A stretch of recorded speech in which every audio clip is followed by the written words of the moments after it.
And welcome back to the Soar Higher podcast. I'm your host, Coach Jason Bowden. It's a real pleasure to be with you today on the show. And so I've got an important question for you. How do you achieve excellence? How do you achieve excellence in your personal life as an individual? How do you achieve excellence in an organization where you have a group of people, a team of people, a company of people all there serving the greater good of the organization? How do you get them all to achieve their best individually and collectively as a team, as a company, over and over and over again? And so today, that's what this podcast is going to be about. How do you achieve excellence? How do you measure success? How do you achieve success and keep achieving it year over year over year? Well, here we are getting ready to go into February, and we're almost starting 2 months into 2023. So I hope everybody's year has started off well. Mine certainly has. But this is also the time of year where a lot of people had made New Year's resolutions for themselves individually, and maybe are starting to maybe slip on their schedule, their workouts, their various things that they put on their New Year's resolution. This is also a time of year where you're about a month into hopefully executing some type of strategy or plan in your business, and you're starting to wonder, okay, we've kicked it off. We've got a few weeks under our belts. Great. How do we measure this? How do we ensure the things that we've outlined in our personal and professional lives are continuously going to be tracked and measured and executed the way we intend it? And so today we're going to be talking about a system, a proven process. What if I told you that there was a proven, solid system that works in any size business, whether it's a medium-sized business, a large-sized business, or even a small business, or a government, or a nonprofit, any type of organization? This will work. It's proven. If you follow it and you execute it, it will work and deliver success. It will deliver excellence for you. Would you be interested in that? Would you follow that? Would you learn it? Would you adapt that? Okay, so today we're talking about a proven system. Today I want to introduce you to something called the 4 Disciplines of Execution, which is a book written by Sean Covey. You may recognize the last name because Sean Covey is the son of the great Stephen Covey, who wrote many management books like The 7 Habits of Highly Effective People. So Sean Covey and a few other folks got together and they built this framework out of how to achieve excellence, how to measure success. Once you have a plan, priorities, and goals, how do you execute that? How do you measure that? How do you adjust to that as things evolve and continuously improve that? Let's dig in. The 4 disciplines of execution really are about 4 main principles. The first one is focusing on the wildly important. The second one is acting on your lead measures, and we'll learn more about that here in a minute. The third one is about keep a compelling scoreboard. That is really powerful. Scoreboards are critical. We'll learn more about that here as well. And the fourth and final aspect of this framework is the cadence of accountability, right? So we're focusing on what's important. We're measuring certain things. We're keeping score, and everybody is accountable in that process at every level. Okay. So what is this really about? If you were to break this book down, and I highly recommend anybody in business, especially in management level positions, to get this book. You can get it, at Amazon or Barnes and Noble. Any bookstores have it. It's an excellent read. It's an easy read, and it's a lot of fun, and it really breaks this stuff down. But what are we really, really, truly talking about here? We're talking about culture. We're talking about the business, the identity of business, how they execute. We're talking about change. This is a really good framework for having a strategy, executing that strategy, and ushering your team, your company, your staff through the change process, which is really, really, really hard. Change is difficult. We naturally, as human beings, resist change, and it takes a lot of effort, knowledge, education, motivation to get people to move through change. Okay? And so think about it this way. Many organizations go through different stages of growth and maturity. And in that process, they go from what they call in the book the whirlwind effect, the vortex. Think of like a tornado. Things are spinning around really, really fast. And it's exciting, and there's a lot of things going on, and there's a lot of phones to answer, emails to deal with, and customers wanting and needing things, and projects going on, and things moving and shaking all the time, and people get caught up in that vortex. It's like a tornado. You're going round and round, and it's like you go to work and you're super, super busy all day, and you blink and it's 6 o'clock at night, and you got to go leave and pick up your kid to go to soccer game. And it's like, man, where did the day go? What did I even do today? Did I even do what I needed to do? Or I just went to meeting, dealing with one fire after another. This takes an organization from kind of getting caught up in that vortex into becoming a really proactive, smooth running organization. So let's kind of break this down. The first discipline is talking about focusing on the wildly important. Well, what in the world what is that? And what does that mean? Okay. There's a concept in the book. It's talking about the more you do, the less you accomplish. And I think that is so true in this busy world that we live in, social media, breaking news, and the kind of the madness and the chaos of the world that we live in, where there's just things are always going on. There's nobody ever seems to be happy and pleased with anything. It's just always stuff to do. And it seems like we're just more and more reactive. And this principle is very, very true. The more you do, the less you seem to accomplish. And so in the book, it talks about an example of like the sun. And you take the sun's rays, the energy of the sun, the sun rays that are distributed across the earth, and how those sun rays being distributed become weaker as they get distributed. That's why you go out into the sun and you don't completely fry yourself in the first 5 minutes of being out in the sun. You have to be out in the sun for hours to get a sunburn and get burned, because those sun rays, while the sun is one of the most powerful energy sources, in our solar system, when you distribute those things, they become weaker.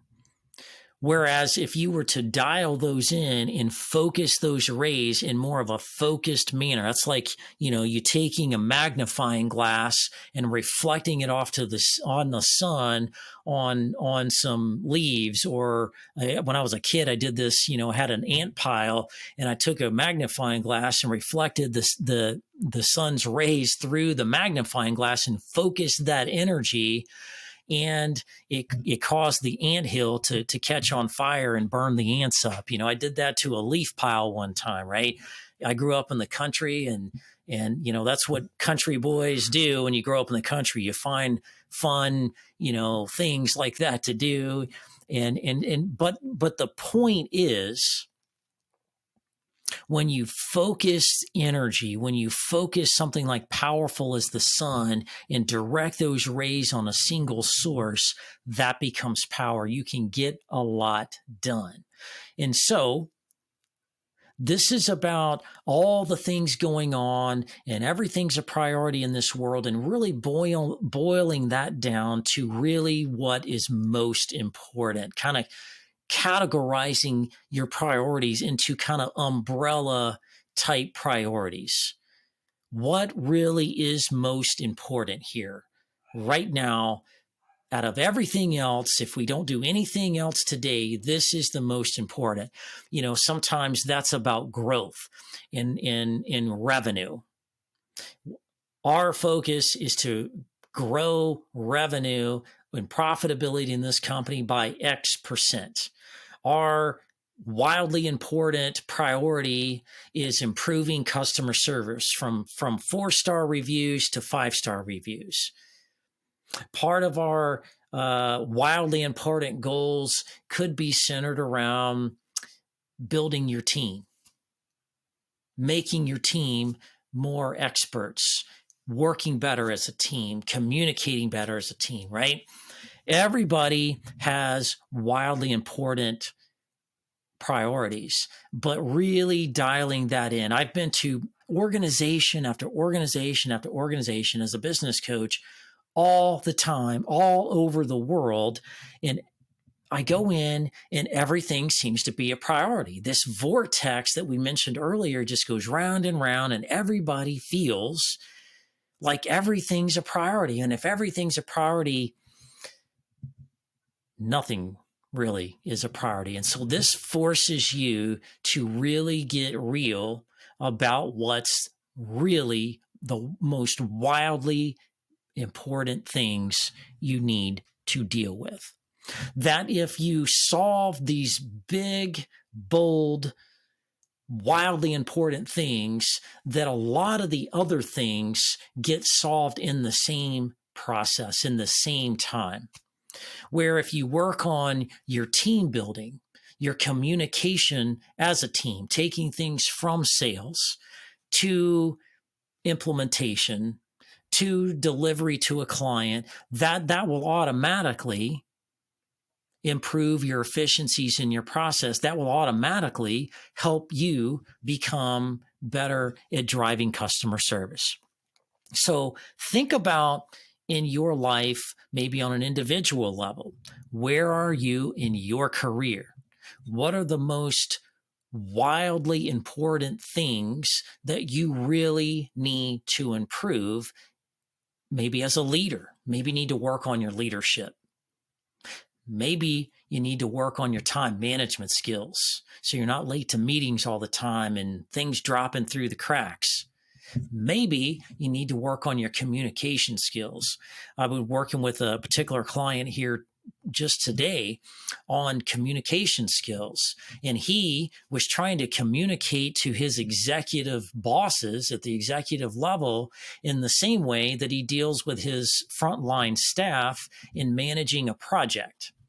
And we went through some things together, and I showed him some different ways to present that information.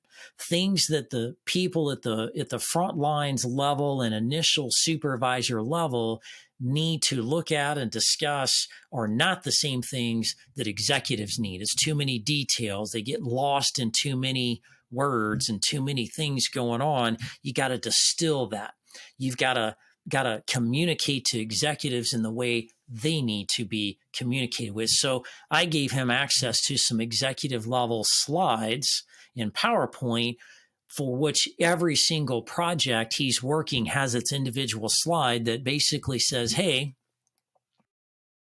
what's the status of this? Red, yellow, or green? Is it on track, off track, or somewhere in the middle? And if it's off track, how did it get off track? And what needs to happen to get it back on track?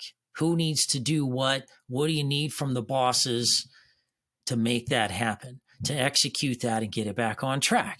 So on an individual level, what's going on with you? Look in the mirror and ask the hard questions. What's going on with me, and what's preventing me from being my best?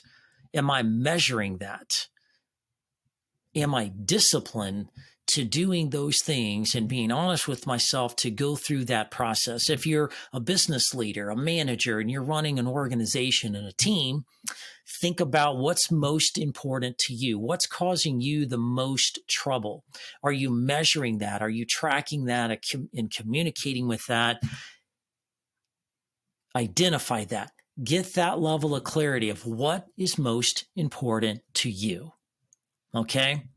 That leads us to discipline number 2, measuring. What are you measuring and how do you need to measure it? Well, there's 2 ways you can measure things. In the book, there's a lag, an LAG, lag measure, and then there's a lead measure, LEAD, lead measure. A lag measure focuses on the wildly important goals, revenue, profit, customer service, etc. That's where a lot of the leaders focus their at. Those are kind of the bottom line things that matter the most. Those are what discipline number 1 is all about. Those lag measures. You're measuring the big ticket items, the umbrella things you identify to be wildly important that you need to accomplish. But there's another type of measure called a lead measure. Those things measure your ability to track things on a detailed level that would make the highest impact of achieving the lag measure. These are the things you do, the action steps you take in your day-to-day work life to actually eventually achieve the lag measure, the wildly important goals. These are kind of the next level down. And in the book, it talks about measuring not the lag, because that's high level, measuring the lead measures. Because if you're measuring the lead measures and what's going on and who's doing what and when they're doing it and how they're doing it, and everybody is reporting that in an accountable fashion, that will automatically accomplish the lag measures. And that is very, very, very true. So again, discipline number 1, identify your wildly important priorities.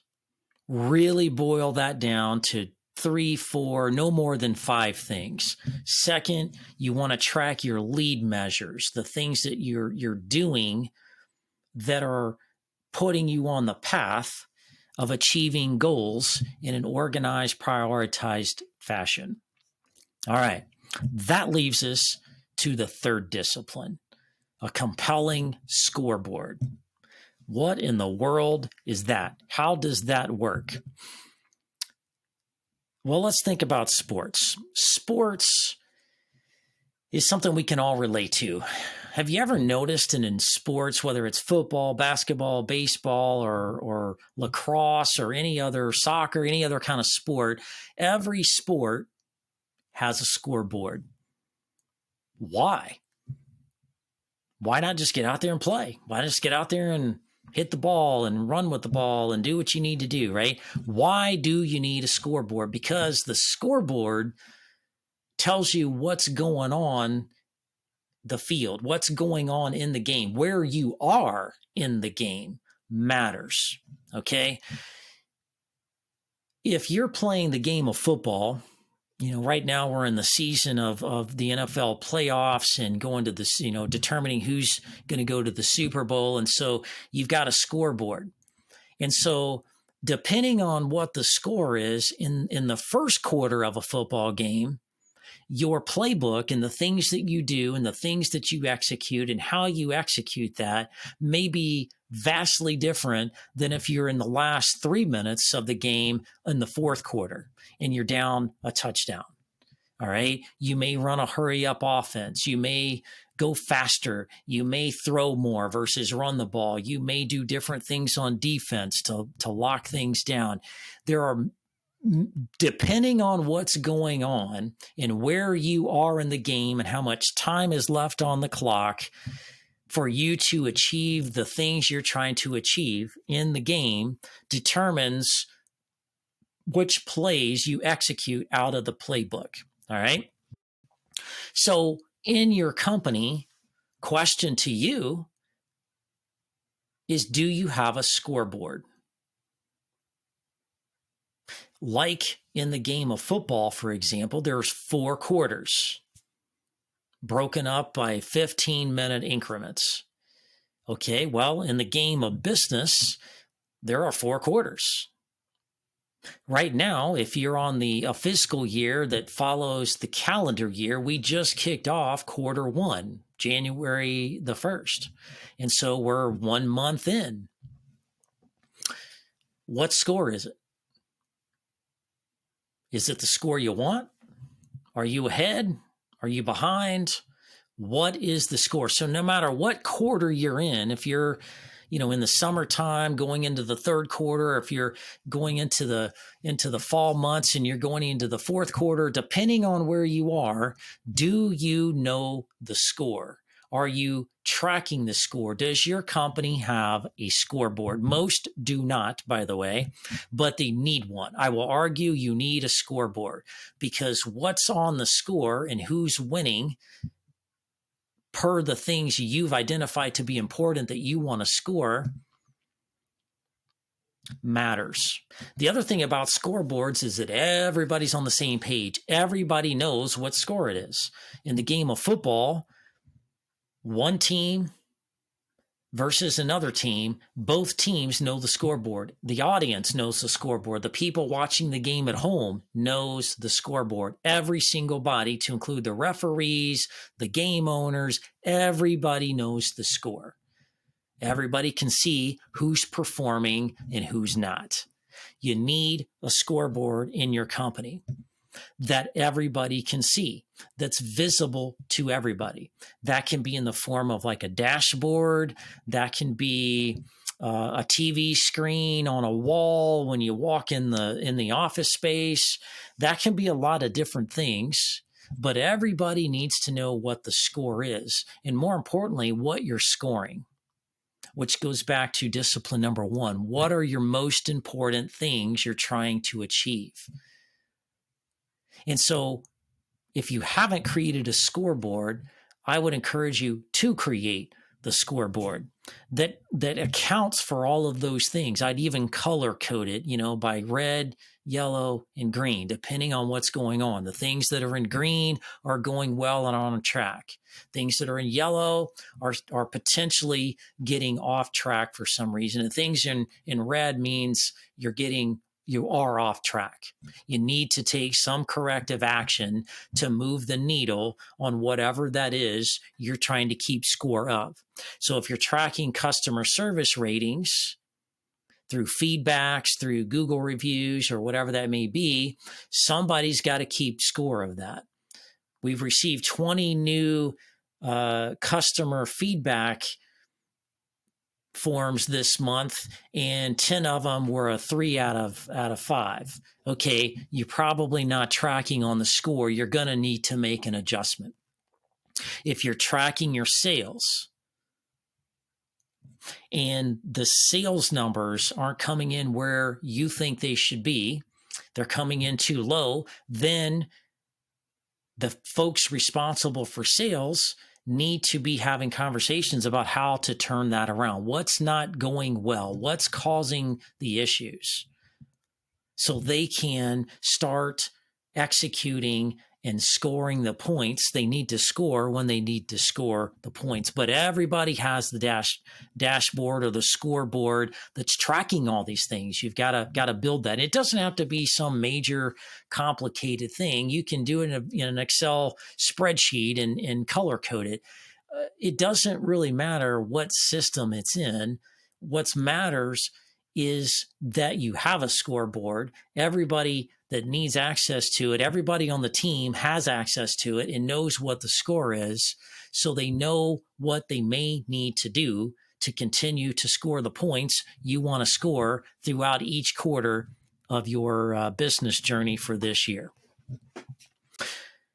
Last but not least, discipline number 4 is about accountability. Everybody's got to be accountable, or your business will not go very far. You as an individual have to be accountable to yourself. You have to be accountable to your family members. You have to be accountable to your neighbors. You have to be accountable to your bosses and your coworkers at work. Everybody has to be accountable in life, or people will struggle in life. And so where does the accountability come in? Because if you've identified everything in discipline number one, that's your wildly important goals, and you've been able to break those down to the work center level, and employees, teams at the departmental level know exactly what they're doing to contribute to those wildly important priorities and goals, that's critical. Tracking that and putting that on the scoreboard is discipline number two. Number three. Number four is the accountability of that. One, being honest in what you're tracking and making sure that what you're presenting and what you're tracking is accurate, honest, and transparent. The most honest and transparent groups and teams are the most successful. If you watch football, go back to football again, when a quarterback misses a play, misses a throw downfield, he kind of bumps his chest like, yep, that's on me. I missed that. I saw Tom Brady do that a few weeks ago when he was playing. He was having an off day and he missed some throws, and he took ownership. He raised his hand like, all right, I got this. My bad. When a lineman, an offensive lineman, allows somebody to blow by them and tackle the quarterback for a sack, that's on them, and everybody's accountable to that, and they step up to overcome that and recover from that. Everybody needs to be accountable, and so that's where the meetings come in. That's where the communications comes in. That's where tracking things and discipline number two becomes critical. And you've built those mechanisms to track that data, capture that data, process that data, and everybody communicate and talk about that. And each member of the team help each other in achieving those things, because not every day is going to be the best day. Not every day is going to be a day that every single person, does everything perfectly. People get sick. People have down days. People, go through different struggles, and each day, each member of the team can recognize that and rally around their teammates and help each other be successful.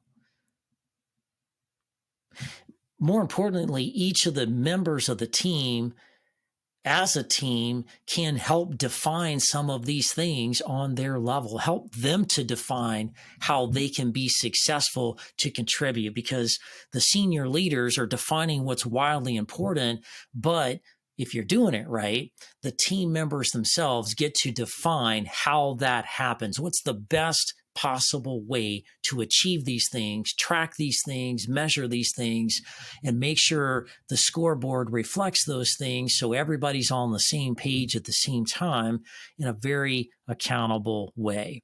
This also allows people to get on the same page. This allows people to be more predictive and make more proactive decisions and communicate more proactively, versus being in that vortex of being reactive, letting the storms of the world come in and disrupt your organization and cause problems where you're always on your heels and being reactive. This allows you to be more proactive, more predictive. It sets expectations that everybody is accountable for. And so I have used this many, many, many times. I teach this to my clients. I've used this in the 12 different organizations that I've run. It works, and it works well, because everybody's got skin in the game. There's a strategic vision. There's a strategic focus from the leadership.